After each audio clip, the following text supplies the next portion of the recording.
Duh, ini maksud beritanya gimana sih?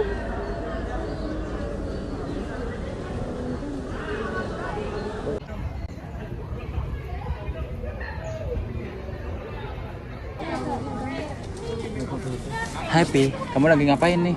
Nih, lagi baca berita negara ambruk. Wah, kok negaranya bisa ambruk? Iya, kalau ideologi Pancasilanya diubah, kamu ngerti nggak maksudnya? Nggak ngerti. Kalau kamu ngerti nggak maksudnya? Nggak ngerti. Kalau kamu ngerti nggak maksudnya? Kalau Piari ngerti nggak maksudnya?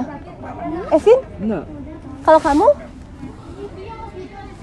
Gimana kalau nanyain warga sekolah yang lain aja? Yuk. Boleh tuh.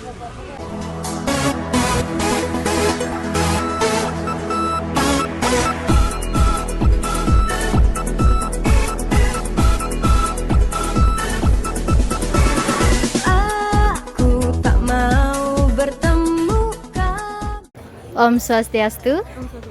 Perkenalkan, nama saya Nyoman Cindy Trisna Dewi Putri Saya Niputu Ayu Meidamo Devi sebagai pewawancara. dari proyek kali ini. Seperti kata pepatah kan, tak kenal maka tak sayang, Bu. Maka dari itu narasumber diperkenankan untuk memperkenalkan diri terlebih dahulu. Nama Ibu Mani Suriti, mengajar Mapol Kimia. Ibu mengajar kelas 11 dan 12. Oke, nama Ibu Ketut Widyadin Sulastra. Ibu mengajar matematika peminatan di kelas 10 dan 11. Perkenalkan, nama saya Lumesha Natalia dari kelas 10 MIPA 7. Perkenalkan, nama saya Nimade Gita Maharani, kelas 10 MIPA 3 sebagai siswi SMA Negeri 7 Denpasar. Saya Kadek Dio Firbiananta, saya posisi di pegawai Mulmed. Pertanyaan pertama, menurut Ibu, apa itu ancaman integrasi nasional ideologi dan mengapa liberalisme atau komunisme menjadi ancaman integrasi nasional ideologi? Integritas itu sama halnya dengan jati diri ya. Jadi jati diri bangsa Indonesia yang dilandasi dengan ideologi Pancasila, di sana sudah tercakup semua apa yang menjadi jati diri anak. Yang pertama ya masalah agama, jadi anak memiliki lebih dari satu agama sehingga saling toleransi itu dinomorsatukan. Kemudian yang kedua itu rasa kemanusiaan, jadi tidak ada perbedaan gender, tidak ada perbedaan ras, suku, agama, dan seterusnya. Jadi kita menjadi satu di bawah landasan ideologi Pancasila.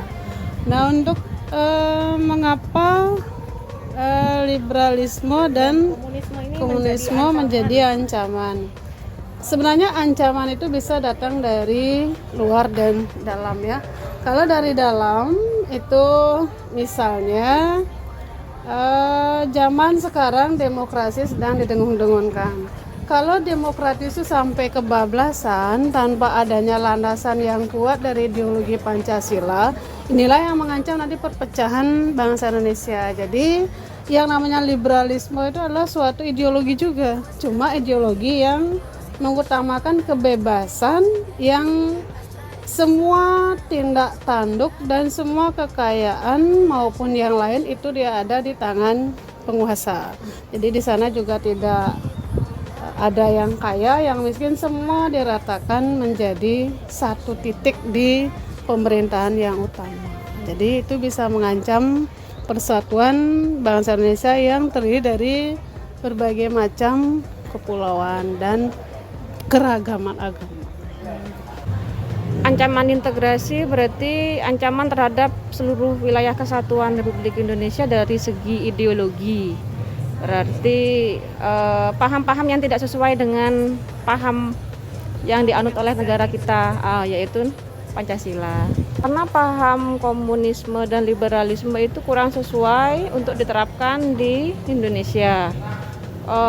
Mungkin luar negeri menganut ya, seperti Amerika menganut paham liberalisme, kemudian Cina itu menganut komunisme.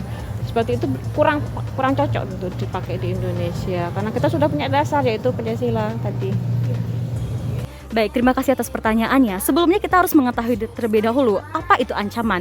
Ancaman adalah suatu usaha yang dapat membuat perpecahan dalam suatu keutuhan wilayah. Sedangkan integrasi nasional dalam ideologi yaitu berhubungan erat dengan namanya Pancasila. Komunisme ataupun liberalisme tidaklah tepat ditetapkan di Indonesia. Mengapa demikian? Karena komunisme sangatlah menolak adanya tentang hak pribadi ataupun kepemilikan pribadi yang dimana sangat bertentangan dengan hak asasi manusia di Indonesia. Sebagaimana kita ketahui bahwa Indonesia sangat erat kaitannya dengan hak asasi manusia dan sangat menghargai, menghormati nilai-nilai luhur dari hak asasi manusia tersebut. Sedangkan liberalisme itu adalah bagaimana gagasan ataupun pokok-pokok individu yang setinggi-tingginya tanpa adanya batasan pemerintah maupun agama. Sedangkan di Indonesia sangat menjunjung tinggi nilai ketuhanan ataupun keadaban, dan ini sangatlah bertentangan dengan budaya yang ada di Indonesia dan sangat menghargai sekali nilai ketuhanan tersebut. Menurut saya, ancaman integrasi nasional di bidang ideologi itu ancaman yang mengarah dan menyerang kepada asas dan dasar negara suatu bangsa, di mana ada suatu kelompok yang ingin menggantikan suatu ideologi suatu bangsa. Mengapa liberalisme atau komunisme dianggap sebagai ancaman suatu integrasi nasional suatu ideologi? Itu karena komunisme dan liberalisme tersebut menurut saya merupakan paham yang bertentangan dengan ideologi kita, yaitu Pancasila, di mana komunisme itu tidak percaya terhadap Tuhan, sedangkan ideologi kita tersebut sila pertama ketuhanan Yang Maha Esa, sehingga patut dianggap sebagai ancaman terhadap ideologi kita. Ancaman integrasi nasional itu menurut saya ya ancaman yang terdapat dari luar Indonesia yang menyebabkan kesatuan Indonesia itu terpecah belah. Mengapa komunisme dan liberalisme tadi ya? Liberalisme menurut saya karena ideologi tersebut bertentangan dengan ideologi yang ditetapkan Indonesia, yaitu Pancasila. Saya langsung ke pertanyaan nomor 2. Menurut Meisya, jika benar paham komunisme atau liberalisme tidak seharusnya berada di Indonesia, bagaimana strategi yang harus dilakukan bangsa Indonesia agar ancaman integrasi nasional tersebut tidak berhasil diterapkan di Indonesia? Dan apa indikator keberhasilan strategi tersebut? Baik, terima kasih untuk pertanyaan yang kedua. Nah, sebagaimana kita ketahui bahwa tiap-tiap warga negara berhak untuk ikut dalam membantu pertahanan ataupun keamanan suatu negara. Dan ini bukan berarti harus berkesinambungan dengan yang namanya senjata maupun kemiliteran, tentang tentara angkatan udara, laut, maupun lain sebagainya. Tetapi di sini adalah dasar dari pemikiran seseorang.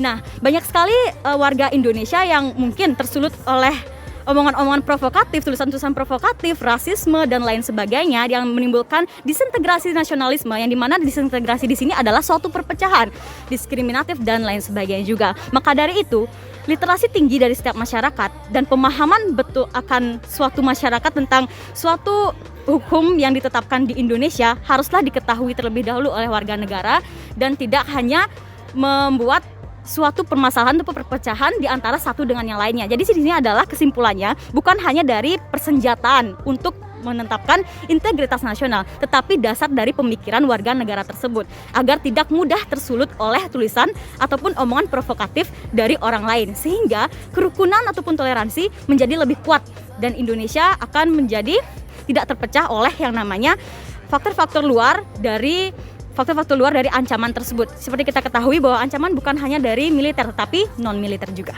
Menurut Ibu, perlu diterapkan dalam pembelajaran di sekolah seperti sekarang yang masuk ke pelajaran PPKN atau mungkin pelajaran yang lainnya juga, supaya kalian sebagai generasi muda itu bisa memperkuat diri dengan Pancasila, sehingga nggak gampang nanti kalau dari yang luar seperti tadi paham liberalisme dan komunisme itu untuk mencari celah.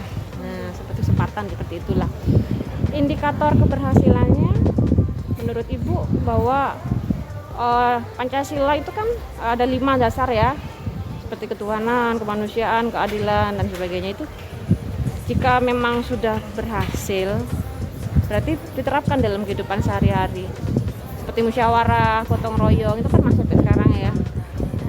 Seperti itu. Jika paham komunisme berhasil menggantikan Pancasila sebagai dasar negara Indonesia, menurut Ibu, apakah itu akan berpengaruh dan memberikan dampak kepada negara kita, dan apa saja dampak tersebut menurut Ibu?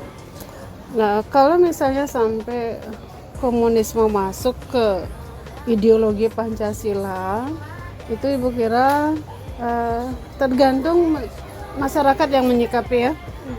Jadi ini sebenarnya tergantung pada individu dan bangsa itu sendiri.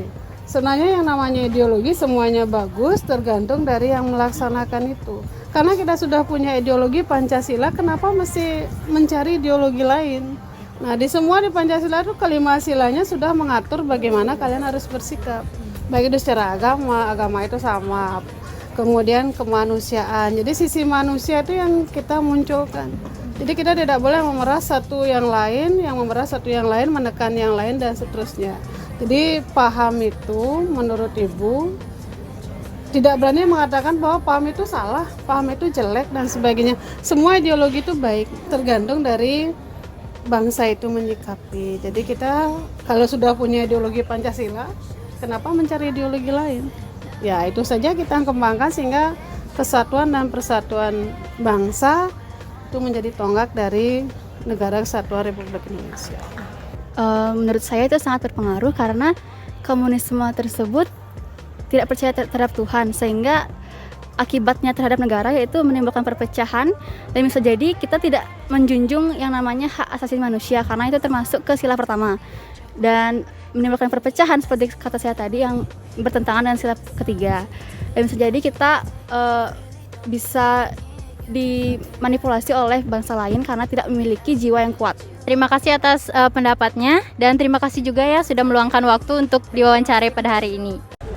Baik, kesimpulan yang pertama adalah ancaman integrasi nasional ideologi merupakan ancaman yang menyerang atau mengarah pada ideologi negara suatu bangsa, di mana ada suatu kelompok yang ingin menggantikan ideologi negara suatu bangsa. Contohnya adalah kelompok komunis pernah melakukan pemberontakan bermotifkan menggantikan ideologi Pancasila, yaitu pemberontakan PKI di Madiun tahun 1948 dan gerakan 30 September 1965 PKI.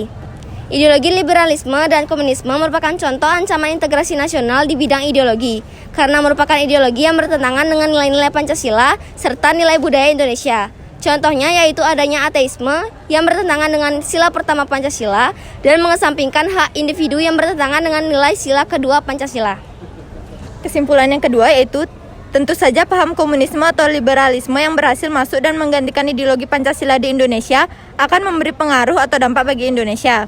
Dampak yang terjadi adalah di Indonesia tidak akan menjunjung tinggi hak asasi manusia dan maraknya gaya hidup barat yang bersifat negatif yang diterapkan di Indonesia seperti gaya hidup konsumtif, sifat individualistik, dan pergaulan bebas yang bertentangan dengan nilai Pancasila dan norma yang berlaku di masyarakat. Baik, kesimpulan yang terakhir adalah strategi yang harus dilakukan adalah dengan memberantas gerakan separatisme, pembekalan mental spiritual, dan penyuluhan tentang ideologi dan nilai Pancasila, penyeleksian konten dan mengacu pada perpecahan, di mana indikator keberhasilan dari strategi tersebut adalah dengan meningkatkan rasa nasionalisme dengan menanam nilai-nilai Pancasila sejak dini.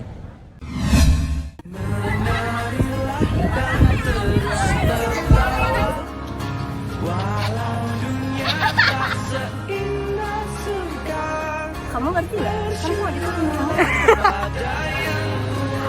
Aduh Cindy.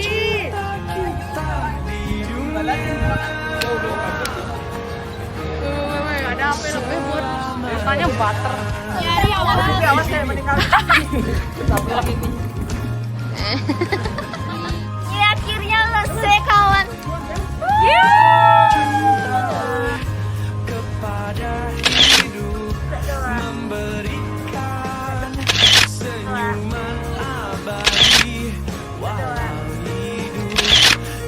Dadah.